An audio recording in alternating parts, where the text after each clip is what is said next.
ये बात किसी की मत मानिए कि भाई कलयुग है, भगवान के दर्शन नहीं हो सकते। जो ये कहता है वह ज्ञानी है। जो झूठ बोलता है उसके लिए कलयुग है, जो व्यभिचारी है उसके लिए कलयुग है, जो हिंसा करता है उसके लिए कलयुग है, जो शराब पीता है उसके लिए कलयुग है, जो परिस्त्री गमन करता है उसके लिए। अरे कलयुग किसके पास है? कलयुग का यही बात है। यदि आप पराये धन की चोरी करते हैं, पराई माई दाई की तरफ गंदी दृष्टि से देखते हैं, आप हिंसा करते हैं, आप शराब पीते हैं, आप नाना प्रकार के व्यभिचार शास्त्र विरुद्ध आचरण करते हैं, आप कलयुग में हैं। आप नाम जप करते हैं, आप भगवत नाम का गुणगान करते हैं, लीला श्रवण करते हैं, प्रभु की सेवा मगन रहते हैं, आप चारों युग से परे हैं। कोई भी युग का आपके ऊपर प्रभाव नहीं। आप हर समय सच्चिदानंद तत्व में स्थित हैं। आप इस त्रिगुणमयी रचना से परे हैं, आप गुणातीत हैं।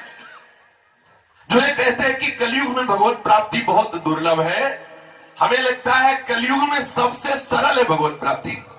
भगवान श्री व्यास देव जी महाराज एक बार सुंदर स्नान कर रहे थे और स्नान करते हुए कुछ श्लोक बोलते जा रहे थे और मुनिगण गए थे व्यास जी से वार्ता करने।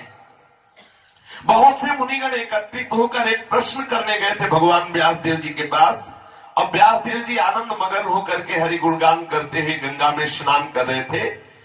मुनियों को देखा आया हुआ तो त्रिकालज्ञ है भगवान व्यास देव जी, तत्काल जान गए और गंगा में डुबकी लगाया और उच्चारण किया कि कलयुग ही श्रेष्ठ है, कलयुग ही श्रेष्ठ है।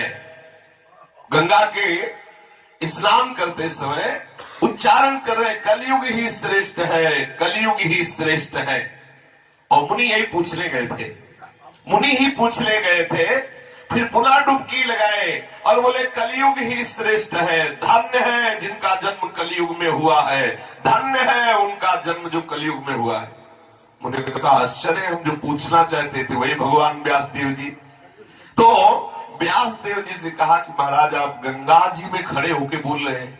जब किसी को सत्य वचन बुलवाया जाता है, बोले चलो गंगा में खड़े हो, या गांव में कह दिया जाता है गंगा जल हाथ में लेके बोलो, तो फिर उसमें संशय नहीं किया जाता। ये तो साक्षात गले तक गंगा में खड़े हैं। तो ऋषियों ने कहा, आपने कहा कलयुग ही श्रेष्ठ है, धन्य है उसका जन्म जिसका कलयुग में हुआ है। तो महाराज ये बात हमारी समझ में नहीं, कलयुग तो बड़ा निंदनीय युग है, इसमें लोगों की पापाचार में प्रवृत्ति बढ़ती हो, आप कह रहे धन्य है जिनका जन्म कलयुग में हुआ। तो भगवान व्यास देव जी बोले, हे मुनियों, मैंने इसलिए कहा कि कलयुग श्रेष्ठ है, कलयुग श्रेष्ठ है, कलयुग में जन्म लेना अहोभाग्य है कि जो भगवत प्राप्ति रूप ये महान फल सतयुग में 10,000 वर्ष तक कठोर तपस्या करने पर प्राप्त होता है। सतयुग में 10,000 वर्ष तक ऐसे ऐसे ऋषि हुए, दाहिने बल पैर के अंगूठे के बल खड़े हो गए और वायु पीकर 10,000 वर्ष तक हाथ उठाए खड़े हैं, तब कहीं उन्हें भगवत साक्षात्कार की योग्यता प्राप्त होती थी सतयुग में। ब्रह्मचर्य, अखंड ब्रह्मचर्य और निरंतर मंत्राकार वृत्ति और बहुत ही सदाचार परायण, तब त्रेता में 1 वर्ष में उनको ऐसी अनुभूति होती थी कि मैं भगवत प्राप्ति की योग्य हो रहा हूं।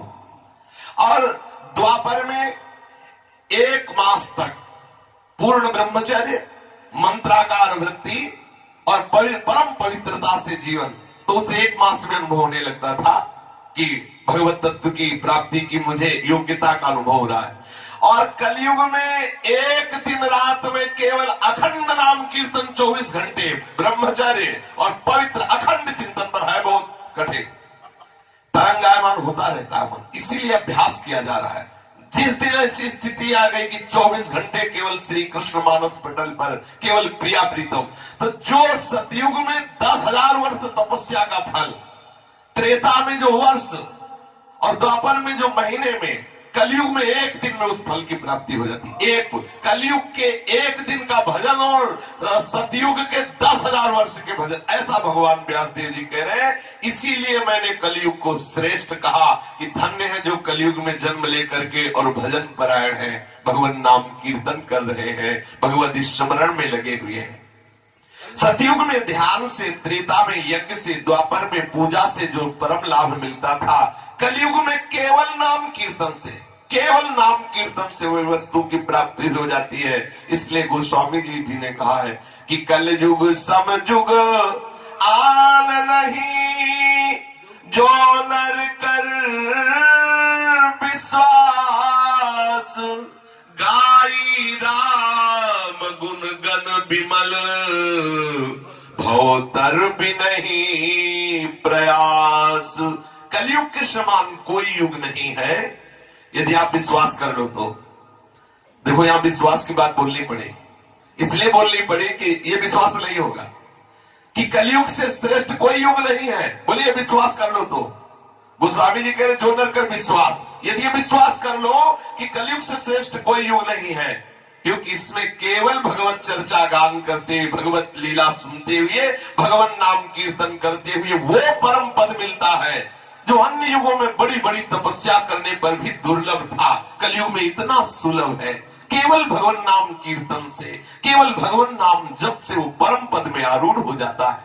इसलिए ऐसी कहीं कोई भावना न करे कि कलयुग है। प्रश्न आते हैं कि कलयुग है, कहां भगवत प्राप्ति हो सकती है? अरे कलयुग उनके लिए है जो कलयुग को स्वीकार किए हुए हैं, जो प्रभु को स्वीकार किए हैं, उनके लिए कलयुग कहा है।